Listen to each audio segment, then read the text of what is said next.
Olá, nós vamos começar mais uma aula de histologia dessas online, que é sobre tecido cartilaginoso.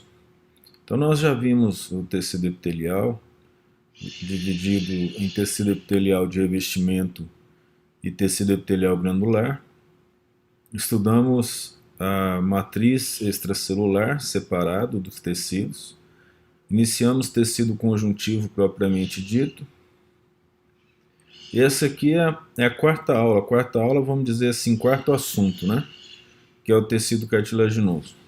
Aqui você observa um tecido cartilaginoso bem bonito, por isso que está aqui na frente, né?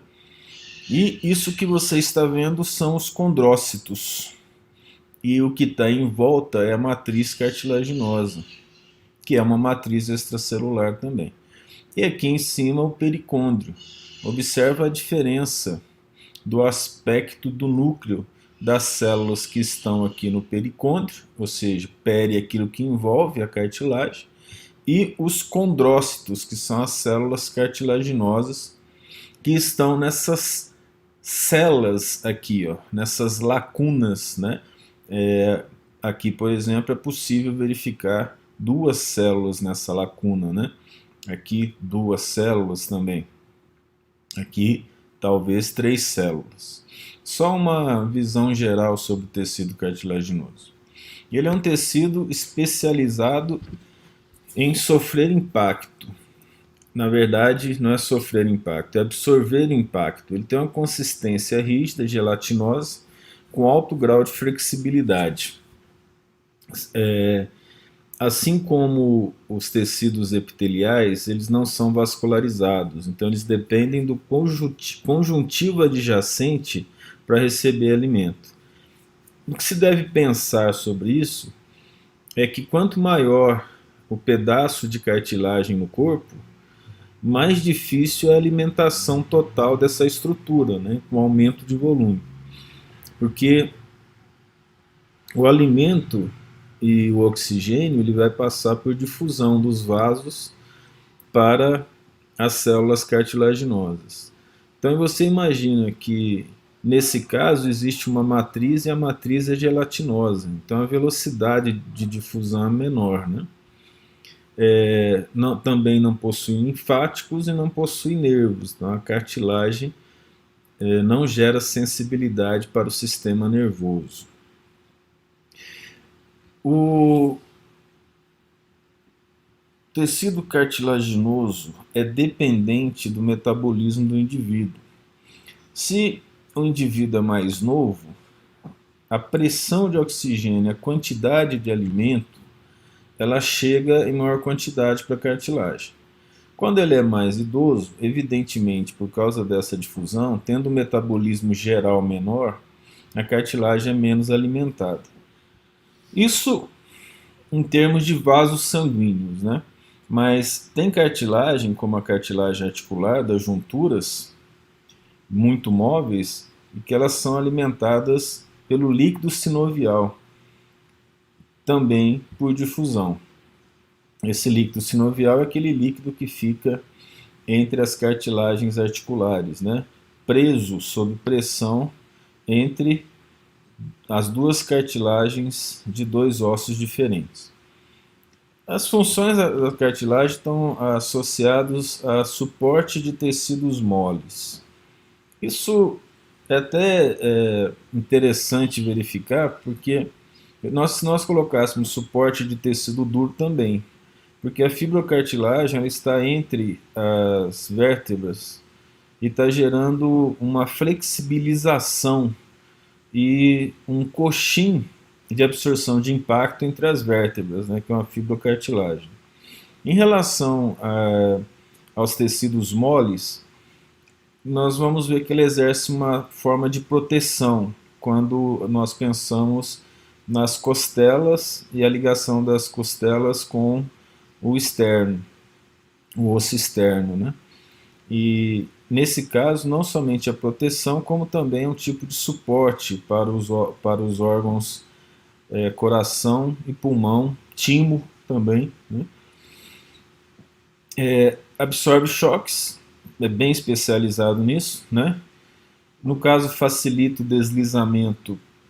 Apesar de ser dito isso, e a gente está repetindo o que tem nos livros de histologia, isso é para ser questionado, porque se facilita o deslizamento, porque as cartilagens encontram com elas mesmas numa juntura errado. O líquido sinovial ele impede que esse encontro ocorra.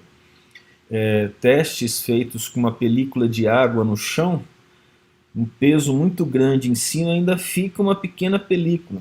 E se a cartilagem encostasse na outra, durante, por exemplo, o movimento do joelho, ela ia se desgastar, em determinado momento ia chegar no osso. Isso acontece em termos patológicos. A cartilagem não tem inervação, mas o periósteo tem, então a dor seria insuportável. Então a cartilagem não foi feita para encostar uma na outra, que ela foi feita para se mover sobre o líquido sinovial, a alta pressão. Não foi feita para encostar e nem para gerar atrito uma com a outra.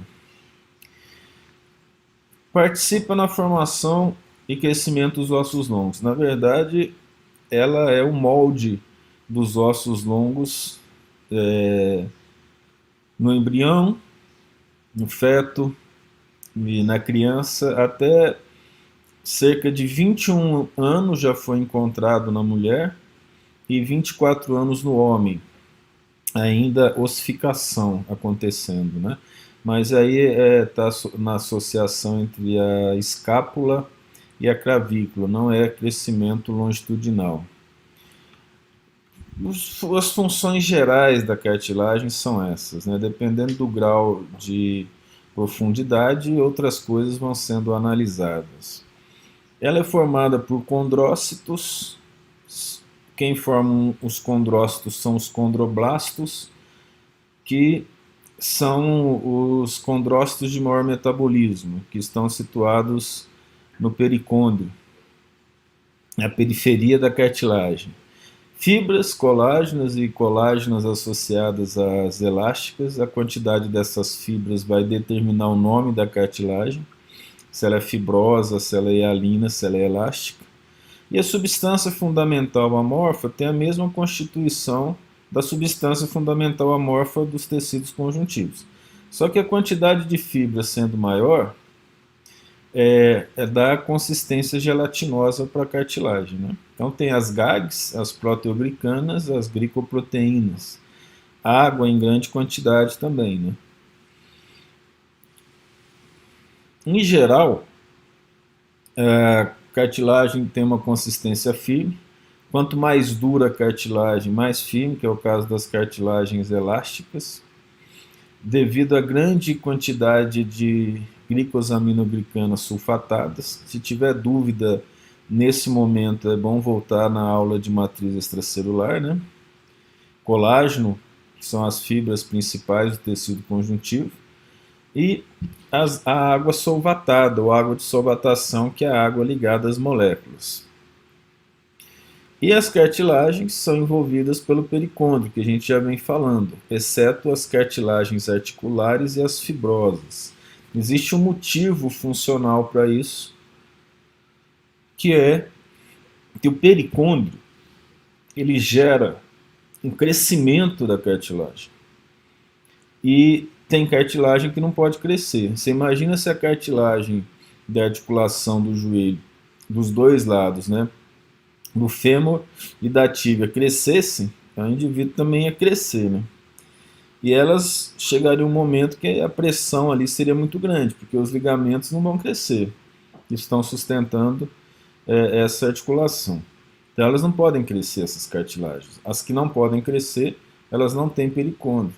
E as fibrosas, o exemplo delas são as cartilagens fibrosas entre as vértebras que nós falamos. Se elas crescessem a vida toda, elas iam pressionar a medula e os nervos laterais. E isso geraria problemas para o indivíduo. Então elas não crescem. Já as cartilagens elásticas, né, hialinas, do nariz, da orelha, elas crescem a vida toda. Por isso que as pessoas mais idosas tem as orelhas e o nariz um pouco avantajados, né? Como se pode observar em geral. A matriz extracelular da cartilagem é idêntica à matriz extracelular dos conjuntivos, idêntica. O que tem de diferente aí? Uma maior quantidade de fibras, fazendo com que essa matriz, que é muito mole no tecido conjuntivo frouxo, né, ela se junte de tal maneira, se organiza de tal maneira com a substância fundamental, aumentando a quantidade das gagas e das proteoglicanas, para formar um material gelatinoso. As fibras são mais ou menos organizadas dependendo da rigidez da cartilagem. Uma cartilagem fibrosa tem mais fibras colágenas, elas são mais organizadas, e nas outras, menos organizadas. Na cartilagem elástica, a proporção de fibras elásticas acaba sendo maior do que as fibras colágenas. Novamente dizendo, proporcionalmente, né? Então ali existem 100 a 200 moléculas de agrecanas. Você lembra das agrecanas? É só olhar lá novamente. Não custa assistir uma aulinha de novo, né? Se for necessário aprender. Aí, com as aulas online, você pode assistir quantas vezes for necessário. E não ocorre ligação covalente com ácido hialurônico, você deve lembrar disso, né? Naquela escovinha, que parece uma escovinha de limpar tubo de ensaio, de limpar copo, né? A ligação entre elas, né, entre o ácido hialurônico e as proteínas, ela não é covalente, é uma ligação mais frágil, do tipo ligação de hidrogênio.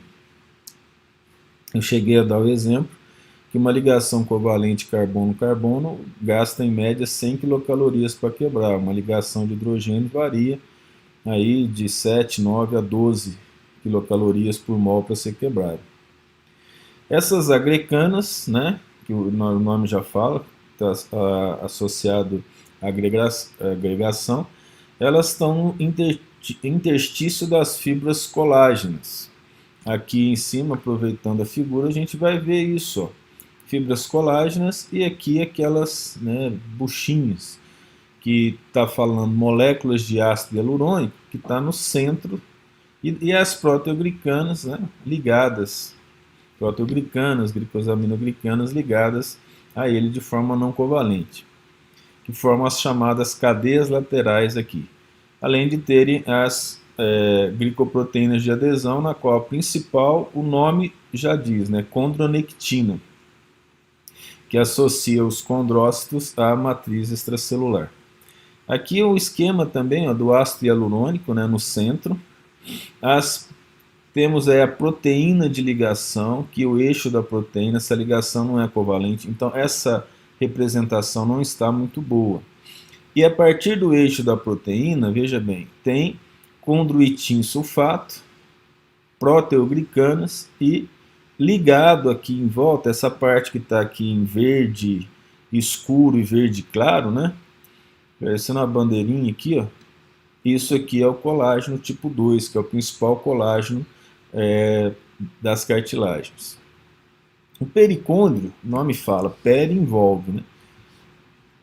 É uma bainha de conjuntivo denso na parte superficial dele, que envolve a cartilagem, exceto fibrocartilagem e cartilagem articular, como nós falamos.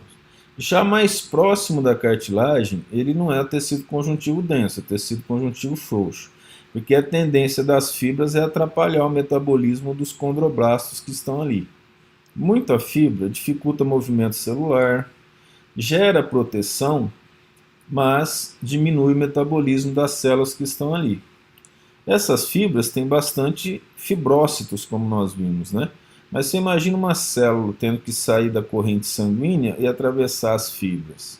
Mesmo que não sejam fibras modeladas, né, numa mesma direção, isso dificulta o trabalho das células em processo inflamatório e assim por diante. Então, normalmente, os capilares vão chegar perto do pericôndrio, tem o tecido conjuntivo denso, mais embaixo, ali perto da cartilagem, tecido conjuntivo frouxo. Aqui é cartilagem, essa estrutura aqui, ó, azulada, e aqui você está vendo o pericôndrio nessa parte mais rosa que está aqui. Essa parte mais rosada aqui é o pericôndrio. Essa parte de cima não, essa parte rosa aqui é a cartilagem, tá? O pericôndrio recebe vasos linfáticos e sanguíneos, como nós falamos, e suprimento neural. Mas veja bem, ele tem que atravessar a parte de fibra, esses vasos, chega na parte do tecido conjuntivo frouxo e ali vai ocorrer o processo de difusão. A camada externa é de colágeno tipo 1, que é o colágeno mais resistente, né, com fibroblastos e vasos.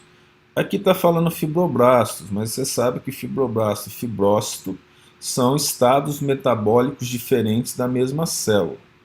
E a parte interna do pericôndrio, que tem tecido conjuntivo frouxo, tem as células condrogênicas, ou seja, as células que vão formar condrócitos, que são os condroblastos. Então, a função do pericôndrio é formar condrócitos para o crescimento da cartilagem e a nutrição da cartilagem, porque recebe vasos. Aqui um esquema geral da cartilagem e do pericôndrio. Então, olha só, aqui é o pericôndrio, essa região aqui, ó. Como é que você sabe disso? Como é que eu posso te dizer? Daqui para cima, nós temos as células fora dessas lacunas aqui, ó. Essas células aqui são os condroblastos. Aqui o fibroblasto, porque tem fibras colágenas aqui. Então ele vai produzir essas fibras. Isso aqui é uma lacuna. E essa lacuna é onde a célula vai ficar, o condrócito. Então, com o momento que você tem a lacuna formada, já não tem o condroblasto, tem o condrócito. Aqui a matriz cartilaginosa, ou matriz extracelular da cartilagem, ou alguns chamam matriz interterritorial, que é entre uma lacuna e outra. Entre a cartilagem e o condrócito, tem a chamada matriz territorial, que é uma meia matriz, se nós podemos assim nos expressar, que é ele que produz e mantém a matriz, o condrócito. E aí essa matriz aqui que ele está produzindo, né, entre ele e a matriz tem esse espaço chamado de matriz territorial. Cada lacuna dessa inicia-se com um condrócito. Aí ele se divide, formam dois. Ele se divide, formam três. Curioso com isso, eu fui pesquisar, porque será que é sempre múltiplo de 2, né, que vai sendo formado? Não necessariamente essas células conseguem dividir na mesma velocidade, então você pode encontrar 3, por exemplo. Por que pode encontrar 3, por exemplo? Porque a célula ainda não terminou de dividir. Como o alimento chega por difusão, muitas vezes a célula demora para fazer outra divisão, uma delas, porque está faltando alimento suficiente. É como se fossem gêmeos univitelínicos. Nem sempre um se desenvolve tanto quanto o outro, devido ao problema da alimentação pela placenta, né? A imagem lá do começo, que agora você já pode entender melhor, olha, o pericôndrio aqui. Essas células menorzinhas com um núcleo mais aplanado, olha, são fibroblastos. Vamos ver se eu acho um fibrócito aqui, ó, fibrócito, fibrócito. Aqui perto, essa região aqui, olha, é a região dos condroblastos. Observa que o núcleo é maior, né? Aqui também é pericôndrio. Agora, observe que esse condrócito, esse aqui já é condrócito porque está sendo envolvido por uma lacuna, né? E esse aqui, olha, é condroblasto, está vindo em direção à cartilagem para poder formar uma lacuna. E aqui as várias lacunas, com vários condrócitos. Como eles são células idênticas, né, porque são clones, são chamados de grupos isógenos aqui dentro, porque é uma única célula que produz as várias células ali dentro, né? E o condrócito está aí representado. Não pode esquecer que no corte histológico a gente não acerta perfeitamente vamos dizer assim, um plano em que é possível ver em detalhes, né, todas as células bem organizadas. Os planos normalmente eles são oblíquos, é muito difícil que em termos de microscopia a gente consiga exatidão para fazer um corte perfeito. Em vivo, esses condrócitos eles ocupam toda a lacuna. Mas nas preparações histológicas, inclusive nas preparações para microscopia eletrônica, existe dentro dessa lacuna um espaço, né? Então esses condrócitos aparecem retraídos. Aqui, duas microscopia eletrônica dos condrócitos. Nós vamos falar mais à frente, mas são células com um núcleo vesiculoso, portanto tem um alto metabolismo. Aqui é possível observar em detalhes, né, uma riqueza de retículo endoplasmático rugoso. Não pode esquecer que é uma célula que produz proteínas, né, da matriz, proteoglicanas e açúcares também. Aqui um desenho bem interessante, que é o desenho de um condrócito, né, na matriz, e aqui a microscopia eletrônica desenhada desse condrócito com um núcleo vesiculoso, que a gente vê aqui, retículo endoplasmático em grande quantidade. Quando tem retículo endoplasmático em grande quantidade, tem que ter um complexo de Golgi bem desenvolvido também. E aqui a representação das fibras, né? Isso aqui é um corte tridimensional, bonitinho. Eles são os mais próximos do pericôndrio, eles são aplanados, a gente sabe isso pelo núcleo, né? Já os centrais são mais arredondados. Dentro da lacuna eles não sofrem pressão. As características do núcleo e da célula nós falamos. Justifica o retículo endoplasmático e o complexo de Golgi pela produção de proteínas, né? Inclusive a condronectina, que faz aquela associação do colágeno com as células da cartilagem. As pressões baixas de oxigênio nós comentamos. Então você pode lembrar da bioquímica que a glicose, quando ela é quebrada, tem a parte anaeróbica que acontece no citoplasma e a parte aeróbica que vai acontecer dentro da mitocôndria. Como falta oxigênio lá do condrócito, ele costuma quebrar aí a glicose produzindo um total de 2 ATP. Enquanto que as células de alto metabolismo do fígado, do cérebro, do rim chegam a produzir 38, mas em geral são 36 produzidos. Então você imagina que ela tem, se considerarmos só isso, 18 vezes menos quantidade de ATP para trabalhar. Um metabolismo muito baixo. Ainda bem, porque se o nariz e as orelhas crescem a vida toda, imagina se o metabolismo fosse alto, ia ficar uma coisa meio complicada, né? Nós comentamos sobre a difusão e ela sofre influência de hormônios, que é bastante interessante. A tiroxina, ela, junto com a testosterona, ela estimula o crescimento da cartilagem, enquanto que a cortisona, a hidrocortisona e estradiol, que são hormônios derivados da medula das adrenais, eles diminuem o metabolismo da cartilagem. Não vou dizer impedindo, mas diminuindo o crescimento de uma maneira geral, né? E o hormônio de crescimento está ligado à somatomedina C, que é produzida no fígado. A somatomedina C é um fator de crescimento idêntico à insulina. Por que ela é importante no crescimento do indivíduo? Ela, junto com o hormônio de crescimento, ela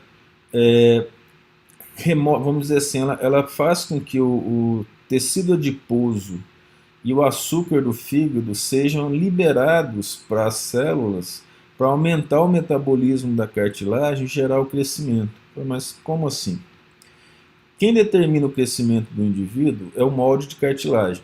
Muitas vezes a criança não está crescendo como as outras, né? Os pais levam ao médico, ele faz uma radiografia aqui, ó, da região do punho.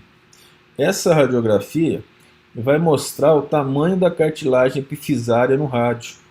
Aí você faz uma projeção do tamanho da cartilagem epifisária de quanto que ainda o indivíduo pode crescer. Se você injeta somatomedina nesse indivíduo, essa cartilagem epifisária cresce. E aí a tendência, não só essa, né, do corpo todo, a tendência então é que a ossificação ainda continue e o indivíduo aumente de tamanho. Eles fazem muito isso com jogadores de futebol, jogadores de basquete, de vôlei, que desde cedo eles mostram determinada categoria, né, desenvolvimento, eles acabam usando isso. Evidentemente que existem os efeitos colaterais. Aqui nós colocamos isso, principalmente o pessoal da fisioterapia, pessoal da medicina, pessoal da farmácia, que querem saber sobre o crescimento de cartilagem, o metabolismo geral, né? Algumas substâncias que agem sobre a cartilagem, em termos de estímulo, em termos de inibição. A cartilagem ela é formada no embrião pelo mesênquima ou mesoderma, né? Não vamos discutir sobre isso, mas vamos considerar que seja o mesênquima. Essas células do mesênquima elas são estreladas, elas têm prolongamento citoplasmático para todo lado. Ela vai, pela estimulação do tecido, ela vai diminuir esse prolongamento e vai se arredondar. E nisso elas vão se multiplicando, formando aglomerados.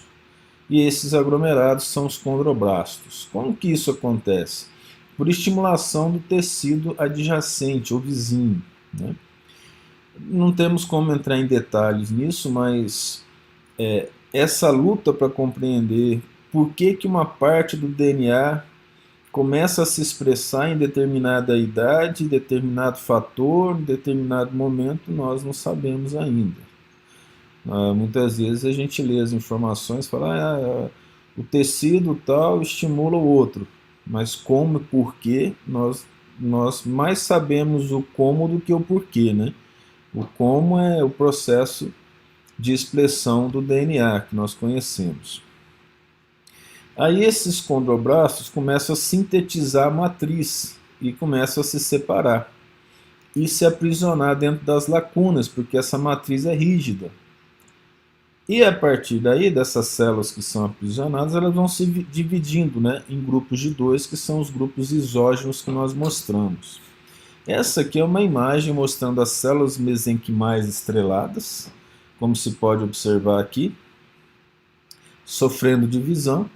Aí formam células de estrutura arredondada, com núcleo arredondado.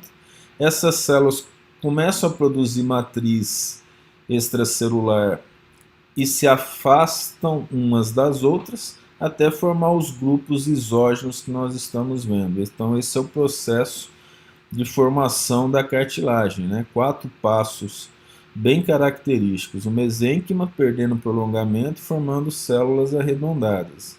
A produção da matriz afastando essas células e produzindo lacunas. E a produção de outras células dentro das lacunas, né? A cartilagem cresce de 2 maneiras. O crescimento intersticial é o crescimento que acontece dentro da lacuna. E o condrócito vai se duplicando e vai crescendo lá dentro, vai empurrando o outro e ocupando lacunas separadas.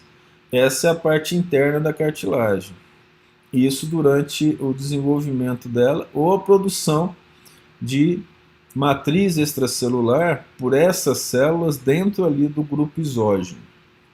E o aposicional, que é o crescimento da cartilagem quando se faz muito exercício, quando é necessário um trabalho de evitar atrito constante, que é o aposicional. Quem produz a cartilagem, né, nesse modo é o pericôndrio, como nós já havíamos falado.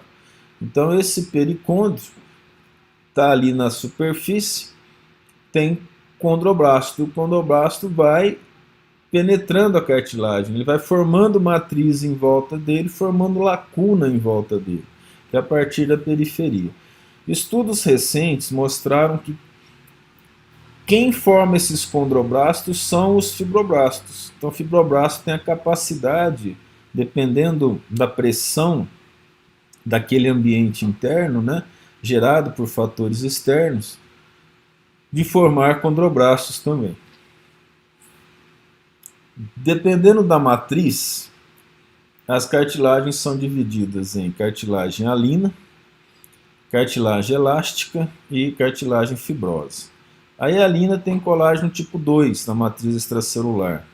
A elástica tem pouco colágeno tipo 2 e muita fibra elástica. E a fibrosa, muito colágeno tipo 1. Só para ilustrar aqui, ó, nós já falamos antes, mas olha aqui, ó, a formação por aposição, como acontece. Ó. Aqui ele está colocando que o fibroblasto, né, está se dividindo e formando o condroblasto. De fato, isso acontece.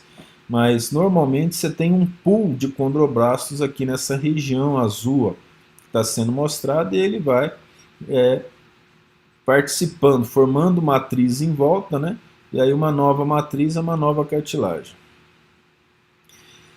Durante o desenvolvimento do indivíduo, não é só o desenvolvimento quando pequeno, mas o desenvolvimento durante a vida, a tendência da cartilagem fibrosa e da cartilagem hialina é se calcificar. Isso pode acontecer mais cedo ou mais tarde, durante a vida do indivíduo. Uma das maneiras de você saber o grau de calcificação do indivíduo é colocando os dois dedos aqui na região das costelas, né, logo abaixo do externo, no processo tifoide, pedir para o indivíduo respirar. Aí pela respiração você vai verificar a distância que o dedo vai ficar um do outro. Se a distância for grande, é porque as cartilagens das costelas estão funcionando bem, estão bastante elásticas. No meu caso, você viu que eu respirei aqui e o dedo nem mexeu, né? Então elas já estão bastante calcificadas. Algumas vezes eu faço isso na sala de aula, eu peço para um aluno ou outro, né, se dispor a ficar lá na frente, e a gente mostra essa diferença. Dá para perceber pela estrutura física do indivíduo se ele tem mais ou menos calcificação na estrutura, né? E a cartilagem, ela não se regenera. No momento que ela é lesada, ela não tem regeneração suficiente. Nós temos um caso desse no Brasil, que é o caso do Guga, o jogador de tênis, que foi o maior tenista brasileiro, né? O maior, porque a maior foi Maria Esther Bueno, já falecida. O Guga teve uma lesão no lábio do acetábulo, que vocês devem ter estudado na anatomia ou vão estudar, que é formado por cartilagem. E essa lesão, ela tirou a estabilização do quadril dele durante um movimento de bater na bola no tênis. Hoje já se consegue organizar isso melhor, mas no momento que a cartilagem é lesada, o que é formado no local é tecido conjuntivo denso, mas não tem a mesma função da cartilagem, a região fica um pouco mais dolorosa e perde a capacidade de gerar altas funções. O que isso significa? O indivíduo, para andar, para viver, para bater bola de vez em quando, tudo bem. Mas para jogar tênis é muito complicado, porque exige do indivíduo, né, assim como todo esporte de alto rendimento, uma determinação muito grande, um esgotamento das estruturas fisiológicas utilizadas. Esses esquemas aqui embaixo são para mostrar as características da cartilagem alina, da cartilagem elástica e da cartilagem fibrosa. O que a gente pode chamar a atenção é o seguinte: nos cortes histológicos a gente vê cores diferentes para elas. Tudo que a gente está falando até agora é de cartilagem alina, que é a mais comum no corpo. O grupo isógeno, aquela organização do pericôndrio. A cartilagem elástica, os grupos isógenos não estão tão bem formados assim. Eles também não têm uma disposição tão homogênea. E no caso da fibrocartilagem, que não tem pericôndrio, os condrócitos eles estão associados, numa certa direção, ligado às forças de tração dessas fibras, né? Observe que os grupos isógenos aqui, ó, eles não têm uma formação ovalada, mas eles seguem aí uma formação em linha, né, em fila. A cartilagem hialina, ela é branco azulado em fresco, né? Quando se vê assim que tira do cadáver, ou talvez o indivíduo já tenha visto o sacrifício de um porco, de uma galinha, e aí ele é capaz de enxergar isso, né? Ela é translúcida. Está na laringe, parte do nariz, na parte cartilaginosa do nariz, extremidades ventrais das costelas, que nós já comentamos, os anéis da traqueia e dos brônquios, lembrando que os da traqueia formam um C bem feitinho, dos brônquios já não é dessa forma, os discos hipofisários de ossos, né, em crescimento, que a gente estava comentando que o tamanho dele determinará o tamanho da pessoa, né, as superfícies articulares das diartroses, né, são as articulações móveis do corpo. Aqui você pode observar, como a gente já havia falado, os grupos isógenos, né, de condrócitos aqui na região. A parte da matriz extracelular ou matriz cartilaginosa. A cartilagem hialina tem grande quantidade de colágeno tipo 2 e é a primeira a ser formada no embrião. Então ela forma um molde dos ossos. Aqui mais uma representação da região do pericôndrio, que está aqui, dos grupos isógenos que estão aqui. Essa parte mais azulada em volta aqui, olha, essa região é a matriz que é recém-formada, vamos dizer assim, pelo condrócito. Aqui em volta a matriz cartilaginosa, a matriz extracelular ou matriz interterritorial. Essa aqui, ó, é uma microscopia eletrônica de grande tamanho para mostrar essas agrecanas, né? Essas partes aqui que geram a flexibilidade da matriz cartilaginosa. Só que mais em detalhe, chamando atenção para isso. Em relação a essa cartilagem, o organismo ele é perfeito. Então, quando uma criança, ninguém está interferindo, ela começa a engatinhar a hora que ela sente que ela suporta o próprio corpo. Né? Muitas vezes coloca a criancinha de 4, ela solta os bracinhos e cai de cabeça. Ela não tem força nos bracinhos ainda. Ela começa a engatinhar. Deixando ela engatinhar, quando ela tiver necessidade de andar, ela vai encostar no sofá, vai encostar em alguma coisa, vai subir, vai começar a andar de lado, mas não suporta muito. Logo ela parece que ela cai, né? Algumas vezes cai de bumbum, cai de lado. Por que que isso acontece? Ela vai fortalecendo aquela cartilagem que está em ossificação. Se o papai ou a mamãe resolve pegar essa criança e forçar para andar mais cedo, o molde cartilaginoso é muito flexível. Aí você põe o peso da criança sobre ela mesma. E a tendência do fêmur e da tíbia é formar aqueles arquinhos em relação ao joelho, porque você força a criança a fazer algo que ela não consegue. Colocar em andador também é complicado, porque você tira a força da criança em termos de musculatura. Então, enquanto ela está no andador, ela não está suportando o próprio peso, ela está se movimentando. Então, você não tem um fortalecimento correto da musculatura. Melhor, em relação aos estudos fisioterápicos, médicos, e a estrutura da cartilagem, é deixar que a criança comece a andar no momento que o organismo assim desejar, né? Aqui alguns exemplos histológicos da cartilagem hialina, bem bonito aqui, ó, com pericôndrio sendo mostrado aqui, né, também bonito, com condroblastos bem claro aqui, ó, condroblasto, né, e os condrócitos dentro das lacunas, aqui dentro. Aqui uma imagem também bonita com os grupos isógenos aqui, observe, né, com os condrócitos, aqui os condroblastos, né, começando a formar as lacunas. na região bem azulada que é do pericôndrio. Na cartilagem alina, a matriz extracelular dela tem muito colágeno tipo 12, como nós falamos, muito hidratado com muitas proteínas adesivas. Em termos fisiológicos, ela funciona como uma mola mecânica. E essa mola mecânica é para suportar impacto, né? Mas também para voltar a estrutura ao normal. Então, quando a criança respira, o jovem respira, a cartilagem alina, que liga a costela ao externo, ela abre e puxa de volta para o local. Essa puxada de volta para o local faz com que o ar seja expelido, facilitando o processo respiratório. No meu caso, como eu coloquei o dedo aqui, ó, eu não estou usando o tórax para respirar, a gente acaba usando o diafragma, né?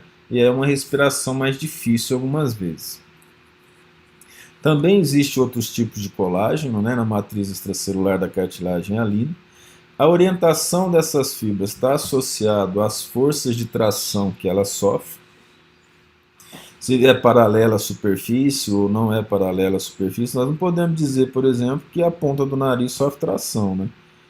Ou, a não ser quando a pessoa puxa, assim, ou fica mexendo. Mas uma tração muito forte isso não acontece. Então a tendência é que as fibras não tenham uma direção muito definida. Mas já aqui nas costelas, elas têm. Elas estão ligadas ao externo dessa forma, né? Porque elas se movimenta aqui, ó, você tem uma direção de força. E a tendência das fibras é seguir essa direção de força, né? Em torno dos condrócitos tem pouco colágeno.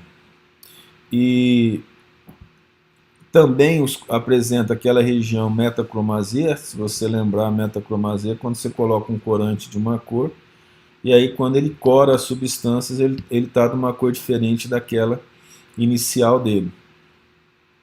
E a reação PAS é a reação que marca açúcares, né? Que é o PAS positivo, é ácido periódico de Schiff, que até nós já comentamos, né?